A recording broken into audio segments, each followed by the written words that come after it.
The call came at 3:11 a.m. A patient missing from recovery. Nowhere on cameras. Nurse Liora grabbed her flashlight and descended the narrow stairwell, past sublevel 3, then 4, then an unlabeled landing where the concrete grew damp and the air stopped moving. The lights above her hummed out one by one until only her beam survived.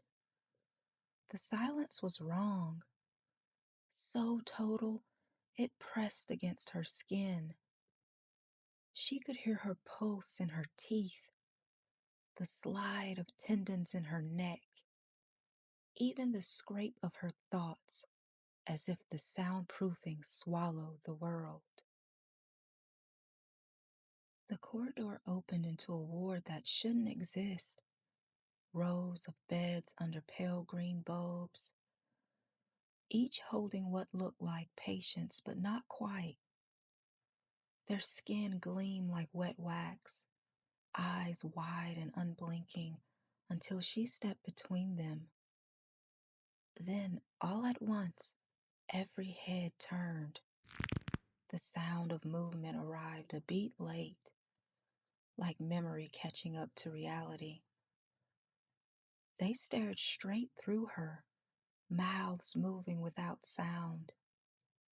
Something inside her ribs clenched, the feeling of being scanned. A pressure slid behind her eyes, cataloging her fears, her hidden shame, the exact rhythm of her heartbeat. A man waited at the far end, dressed in a doctor's coat, too clean for this place.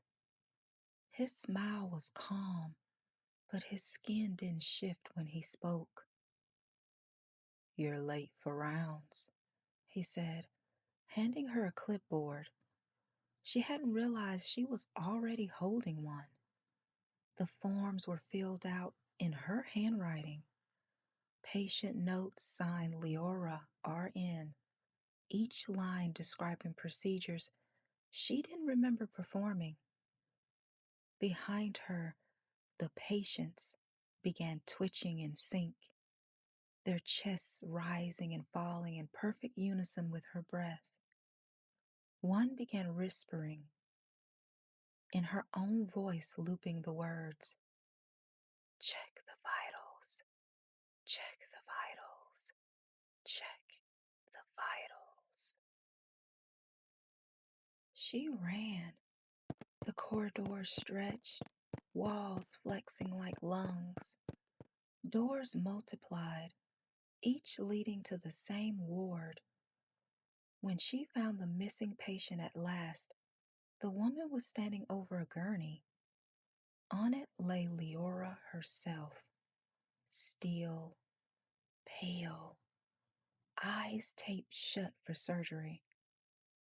The patient smiled with Leora's mouth and said softly, "Shift's over."